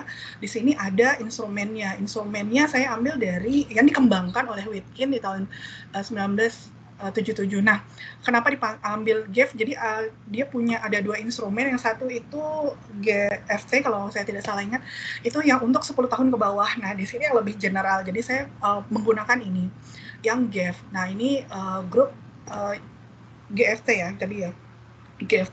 Nah, di sini ada beberapa pertanyaan. Nah, untuk yang sesi 1 ini adalah tahap latihannya. Jadi ada 7 soal ini tahap latihan yang tidak dihitung gitu. Jadi nanti mereka bisa menentukan mana bentuk sederhana A, dan itu ada di ada kuncinya ya. Maksudnya bukan kunci, ada bentuk A itu apa loh. Ntar mereka menuliskan di sini. Kemudian nanti sesi kedua dan sesi ketiga di sini masing-masing diberikan waktu untuk mereka mengerjakan. Nanti setelah itu nanti mereka dihitung, ini bentuk sederhananya tadi nanti ditampilkan gitu ya, bentuk-bentuk sederhana ini untuk mereka mencari. Nah, kalau misalkan nanti kan setelah itu mereka di-skor ya, nanti ada yang skor apa mereka termasuk ke FD kah, termasuk ke FI kah gitu, apa dia yang strongly, apa yang slightly gitu. Jadi nanti dia masuk, ada kategorinya. Di sini belum saya tambahkan Ibu, tapi ada di saya ambil ada ketemu jurnal yang mengutipkan itu gitu. Nah, kemudian itu yang terakhir ya. Yang terakhir tadi tentang kaidah pencacahan tipe HOTS. Jadi pokok bahasan ini adalah saya ngambil di kelas 12 yaitu kaidah pencacahan pada matematika kelas 12. Instrumennya berupa tes. Jadi pada kompetensi dasarnya menganalisis aturan pencacahan yaitu aturan penjumlahan, aturan perkalian, permutasi dan kombinasi melalui masalah kontekstual. Jadi ini kompetensi dasar yang dari pemerintah. Nah, indikator soalnya yang pertama disajikan permasalahan. Ini saya belum dikonsultasikan ya Bu, baru saya membuat. Jadi mungkin ini disajikan permasalahan yang berkaitan dengan aturan pencacahan, ya pencacahan yang perkalian. Saya sudah menentukan penyelesaian masalah dengan menerapkan aturan perkalian dengan tepat. Di sini ada soalnya, kemudian di sini ada penyelesaiannya. Nah ini ada biasanya terjadi apa, runutannya seperti apa. Soal yang kedua, di sini saya berkaitan dengan kombinasi, gitu ya. Situ ada menyelesaikan dengan tepat. Di sini tentang menyelesaikan dengan cara kombinasi, tapi dengan beberapa aturan. Ya, yang ketiga ini tentang permutasi siklis atau permutasi. Mungkin itu Ibu dari saya, kurang lebihnya mohon maaf. Terima kasih, saya kembalikan ke Bu Flavia. Terima kasih. Ini kayaknya udah ini ya, juga ada gambaran ya, instrumennya seperti apa gitu ya. Tadi tentang apa topiknya, Coach? Iya, topiknya judulnya dia apa? Kesalahan siswa dalam menyelesaikan soal kaidah pencacahan tipe HOTS berdasarkan domain error analysis ditinjau dari gaya kognitif. Ini yang kemarin, salah satunya kemarin saya artikel juga tentang desain instructual yang kemarin Ibu komentari itu. Human error nih seperti apa? Apa bentuk sintaks atau seperti apa? Ya, seperti bentuk tingkat kesalahan siswanya, Bu. Jadi misalkan jadi dia bisa berulang prosedural ya. Jadi berurutan. Memang sebutnya hierarki atau sintak gitu ya, Bu. Jadi berurutan, misalkan kesalahan siswa pada saat, jadi ketika misalkan kita melihat siswa mengerjakan ya, terus terjadi kesalahan. Nah, kita tuh bisa mengetahui sebenarnya kesalahan itu dimulai dari mana sih gitu. Ternyata dia salahnya tuh mulai dari kesalahan membaca. Terbukti dengan gitu, misalkan dia salah ketika menyebutkan apa yang diketahui kayak gitu. Jadi kan nanti sampai ke bawahnya salah gitu. Terus kemudian misalkan dia sudah benar semua langkahnya. Salahnya dia adalah ketika di encoding tinggal jawaban akhirnya saja gitu. Jadi kita menganalisis kesalahan-kesalahan yang dilakukan oleh siswa gitu. Oke, keterampilan proses tadi deh. Coba lihat keterampilan proses. Maaf Ibu. Keterampilan proses tadi. Keterampilan proses. Jadi ini dilakukan untuk mereka gagal melakukan prosedurnya dengan benar. Jadi dia tuh udah bisa mentransformasikan, misalkan dia tahu solusinya gitu ya, dia tahu runutannya gitu, tapi dia salah melakukan prosedurnya gitu. Dia operasinya udah benar, yang ditransformasi itu dia mengoperasikannya udah benar, tapi dia salah. Iya, salah. Bagaimana melakukan prosedurnya dengan benar gitu. Maaf Ibu. Bagaimana kita tahu kesalahan prosesnya siswa? Dilihat dari apa? Biasanya di sini Ibu, dia tidak mampu menyelesaikan masalah soal tersebut, menentukan penyelesaian ya. Dia terus kemudian dia salah dalam mengoperasikan perhitungan. Kemudian salah sistematika penyelesaian soal. Oke. Yang nomor 2 ya, salah dalam mengoperasikan perhitungan dalam menyelesaikan soal. Itu kayaknya juga hampir sama dengan poin yang di atas ya. Ini ya, Bu. Tidak mampu salah menentukan. Nah, jadi ambigu ya. Ini antara dua indikator sama ya. Ini ya, nggak boleh ya. Gitu. Iya, baik. Gitu ya. Jadi saya ngambil satu contoh ya, yang lain nanti diikuti sendiri ya. Kalau ini menyelesaikan dia, mohon maaf ya, tadi kan saya juga agak sama dengan yang di atasnya tuh. Jangan-jangan ada tuh yang juga sama dengan ada yang indikator lain kayak gitu ya. Jadi harus disesuaikan juga gitu ya. Kalau transformasi lebih ke model matematis atau rumusnya gitu, atau langkah-langkah menentukan rumusnya gitu. Kalau yang ke proses skill-nya itu lebih ke dia melakukan perhitungannya gitu, selama prosesnya itu melakukan perhitungannya, atau dia menentukan penyelesaian masalah. Transformasi kan juga sama, dia juga punya proses di situ kan? Ada Nanti Langkah-langkah saya juga kan, coba Prof. saya coba pahami lagi karena ini ada beberapa juga yang pakai bahasa yang saya dapat dari White itu pakai bahasa Inggris. Saya takutnya juga salah dalam Iya. mengartikannya ya. Nanti Kalau saya pahami lagi Bu. Yang dari White kalau dan dari Clement. ya, Baik Ibu. dari artikel kadang-kadang sesuaikan juga dengan konteks ini. Makanya kadang-kadang perlu ada Baik. juga kita dihapus beberapa indikatornya, beberapa Oh, item boleh. karena ganti sama Penyesuaian. indikator lain ya itu ya. Oke. Ya baik Ibu. Jadi Baik terkait Ibu. dengan indikator, saya ngambil salah satu aja, nanti yang lainnya disesuaikan. Terus yang HOTS tadi indikatornya apa?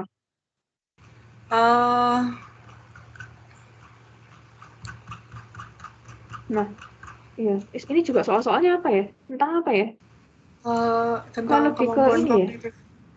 Ini soal saya nggak buat sendirian tadi yang sudah. Dia lebih ke apa namanya, instrumen ini sudah dikembangkan dan banyak dan sudah banyak digunakan gitu. Jadinya saya menggunakan ini untuk apa namanya, sebagai untuk mengetahui gasnya. Ini kayak semi-semi kayak ini psikotes gitu ya, Bu?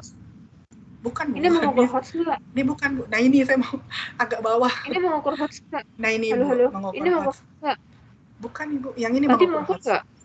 Kalau tadi gasnya, Ibu, untuk menentukan gaya kognitifnya. Kalau tadi. Oh, Nah, kalau yang ini untuk hostnya. Nah, ini saya juga masih. Kalau untuk gaya kognitif, apakah nggak bisa dimasukkan ke sini ke HOTS-nya? Bukan kan kalau kita ngomong HOTS juga arahnya ke kognitif juga ya?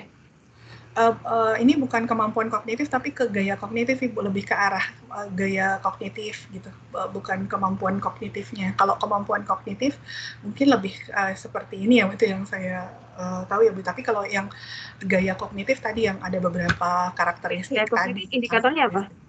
Ini tadi ada karakteristik di sini. Indikator dari gaya kognitif apa? Ini saya tadi dari Witkin ini dikembangkan di FD dan ini ya. Ya ini Bu. Nah ini kan cenderung lebih ke disposisi ya sebenarnya ya. Lebih ke disposisi ya harusnya ya. Maksudnya gimana Ibu? Cenderung berpikir global. Bagaimana mengukur berpikir global? Jadi ketika nanti, jadi kan ada poin-poinnya ya Bu ya. Disposisi. Tunggu, apakah disposisi itu bisa kita menggunakan tes? Harusnya ada ini ya, observasi disposisi juga matematis ya. Ya? Iya. Bagaimana mengukur berpikir global? Satu dulu lah, berpikir global. Ini bukan, ini lebih ke karakteristik siswa ketika siswa ketika dia memiliki gaya kognitif yang field dependent gitu. Jadi ketika nanti hasilnya sudah keluar, skornya sudah keluar gitu, nanti misalkan dia termasuk field dependent. Nah, kecenderungannya tuh ini gitu. Jadi nanti kita juga lihat dari kecenderungan ini dengan hasil siswanya gitu. Lebih ke pribadi siswanya karena begitu. Iya, pribadinya dia berpikir global ya. Bagaimana tahu dia berpikir global ya? Pikir globalnya kayak apa? Kapan kita bisa tahu? Coba pikir, saya berpikir global atau enggak? Gimana cara ngeceknya? Apakah cukup dengan tes? Mungkin wawancara mendalam ya Bu. Nanti saya coba. Tesnya, apakah tesnya hanya cukup yang tadi tes seperti TKD tadi itu ya? Atau seperti apa? Apakah itu cukup tadi? Apakah tadi disertai menggunakan soal HOTS itu untuk mewakili gaya kognitif apakah tidak bisa? Kan kalau ngomong tadi kan katanya saya nggak nganu kemampuannya Bu, saya lebih ke gaya, mungkin lebih ke maaf suaranya putus-putus Ibu, maaf. Observasi, ya kan? Terus kemudian harusnya kan ada observasinya. Kemudian ini juga setelah saya lihat rubriknya, itu juga ada berpikir global. Nah, jadi ambigu juga berpikir global ini kayak apa mengukurnya? Apakah tadi tes yang hanya kayak apa ya? Tes apa? Kayak TPA tadi itu ya? Nah, itu cukup untuk menunjukkan dia berpikir global atau tidak. Coba yang gaya kognitif tadi dikaitkan dengan HOTS, bisa nggak langsung seperti itu? Tapi kita melihat gaya kognitifnya. Tapi nanti ukuran dia gaya kognitifnya apa dari mana Bu? Gitu. Saya nggak tahu karena kan belum. Iya. Saya juga nggak paham gaya kognitifnya bagaimana cara mengukurnya. Harusnya kan Jadi punya nanti, kriteria sendiri. jadi ini, berpikir saya belum tambahkan nih Bu. Jadi sebenarnya Iya, kalau untuk kriterianya yang tadi saya bilang misalkan dia dari skornya gitu. Jadi dari hasil tes tadi dia punya ada skornya kan, nanti dihitung skornya. Misalkan di sini saya ada jurnal belum saya masukkan, mohon maaf. Jadi kayak strongly field dependent. Gitu kalau perempuan tuh 0 sampai 8, kalau laki-laki tuh 0 sampai 9. Slightly flight dependent itu 9 sampai 11. Kalau untuk perempuan, kalau yang laki-laki 10 sampai 12 kayak gitu-gitu. Jadi dari skor ya. Oke, yang mengukur self-self itu bagaimana? Coba yang ke atas. Ini kan tadi kamu mengatakan kan, gaya kognitifnya tuh ini berdasarkan field dependent sama field independent kayak gitu. Nah, kapan saya bisa masuk yang field dependent, kapan yang independent? Dari hasil skor tes GAFE ini, Bu. Dari tes ini kan nanti dites, kemudian kalau dia benar atau salah nanti dihitung, terus kemudian ada skornya. Misalkan skornya 7 dan saya itu perempuan. Berarti saya masuk ke kategori strongly field dependent. Oke. Oh, berarti saya skornya field dependent. Oke. Skornya 7. 7 ini apa? 7 itu hasil dari perhitungan yang di sini Bu, yang di sesi 2 sama sesi 3. Jadi di sesi 2 ini, tadi saya nggak banyak maaf ya Bu, dia ada 9 soal yang sesi 2, kemudian yang sesi 3 ini ada 9 soal juga, jadi 18 total soalnya, jadi maksimal skornya untuk siswa bisa itu dapat 18. Jadi masing-masing tentunya nggak semuanya bisa dapat 18 gitu kan, jadi mungkin aja dia cuma dapat 0 karena nggak bisa, dia tuh nggak bisa tuh ngelihat secara rinci. Soalnya lihat Pak. Ya, soalnya satu aja. Nah, ini. Oke, misalkan ini ini masuk mana nih? Misalkan ini satu, mohon maaf global. Saya berpikir global. Begini Bu, mohon maaf ya Bu. Ini yang saya pahami, saya minta masukannya. Di sini kan carilah bentuk sederhana dari F ya Bu, bentuk F. Bentuk sederhana F itu kan kalau bentuk sederhana F itu kan ini, misalkan ini. Nah, berarti kita anggaplah seperti layang-layang gitu ya, bentuk layang-layang. Ketika misalkan diminta untuk membentuk F gitu, dia diminta dikasih waktu untuk mencari gitu ya, di sini ada nggak tuh bentuk F gitu kan, bentuk F. Terus kemudian kalau anak itu berpikir global, ya dia udah ngeliatnya udah ini aja, dia nggak bisa spesifik gitu, melihat secara spesifik. Karena kan itu yang field dependent tadi ya, dia melihatnya secara global. Tapi kalau di anak yang mungkin tipenya FI ya gitu ya, dia field independent tadi yang bisa melihat objek-objek dengan, dia akan kalau misalkan tadi gambarnya seperti ini gitu, dia akan cari tuh di sini, oh dia tuh gambarnya begini, gini gitu. Jadi ntar dikerangin sama dia gambarnya begini. Dapat Bu saya gambar F kan, gambar F kayak gini Bu gitu. Jadi ntar dia dapat gitu. Saya kemarin udah sempat coba ke anak-anak di sekolah gitu, cuma mereka bisa nggak ya, tapi emang ada yang bisa, ada yang enggak gitu, ngelihat ini gitu. Jadi nih, jadi gini misalkan gitu Ibu. Jadi ini dapat nih, berarti dia dapat poin 1 gitu. Begitu. Kalau menurut saya gini aja, tadi saya masih belum nangkep yang skornya 7, misalkan ini ya, dia mengatakan tadi intinya untuk mengukur gaya kognitif. Tadi katakan, kalau dia seperti ini, dia berpikir global. Deskripsinya apa? Kriterianya mana? Penskorannya mana? Apakah hanya subjektif? Nanti saya lengkapi lagi, seperti Bu. apa? Iya. Dan kalau menurut saya, untuk gaya kognitif akan dimasukkan aja langsung ke soal HOTS-nya aja deh kayaknya. Itu kan kita juga bisa melihat ya kalau kayak gitu. Bagaimana? Coba dipikirkan lagi. Iya, baik Bu, nanti dipikirkan lagi. Tadi kan sepikirnya ditinjau dari ya Bu, jadi saya punya data duluan tentang gaya kognitif gitu kan, ditinjau dari gaya kognitifnya. Jadi saya punya tentang gaya kognitifnya anak, jadi pertama kali yang saya teskan adalah gaya kognitifnya, saya punya data tentang itu, mereka masuk kategori apa, nanti kemudian ada karakteristiknya siswa seperti apa, nanti baru tuh saya teskan, ini yang ada di pikiran saya Bu ya, kemudian baru saya teskan dia soal HOTS-nya, ntar saya lihat analisis kesalahannya, saya kaitkan juga dengan tadi karakteristik dari dia masuk kategori apa sih. Kalau misalkan contoh IQ, dia masuk ke superior misalkan, berarti dia punya kemampuan apa gitu misalkan. Nah kalau ini FD, oh berarti dia punya karakteristik, oh benar dia itu misalkan ya Bu ya, misalkan oh dia masuk cenderung untuk memikirkan secara global. Makanya pertanyaan kayak gini dia nggak bisa tuh misalkan dipecah lagi masing-masing kayak gitu-gitu Ibu yang ada di pikiran saya. Coba di ini lagi ya, dibaca baik, lagi Ibu, aja gitu ya. Baik. Ya Ibu, baik saya akan tambahkan literasinya untuk membaca. Hampir setengah jam ya. Oke. Ini waktunya udah lebih juga, mungkin baru 5 ya, sisanya minggu depan aja ya. Halo? Baik, Halo? Ibu. Baik, Ibu. Baik, Minggu Ibu. depan aja ya. Baik, Ibu. Terima kasih banyak. Maaf salah lagi aja. Baik, saya untuk Bu Pinta apa ada masukan, Bu? Oke, mungkin cukup itu aja dari kami. Untuk berikutnya mungkin ya, bagaimana Bu Pinta? Enggak, sementara tidak dulu. Oke, mungkin sementara itu aja ya. Baik, Bu. Itu aja ya Bapak Ibu ya. Untuk 3 berikutnya dilanjutkan minggu depan aja. Baik, Oke. Ibu. Saya izin. Oke, saya ucapkan terima kasih atas perkuliahan hari ini. Selamat siang dan Selamat siang. Terima kasih. Selamat siang, Ibu. Terima kasih.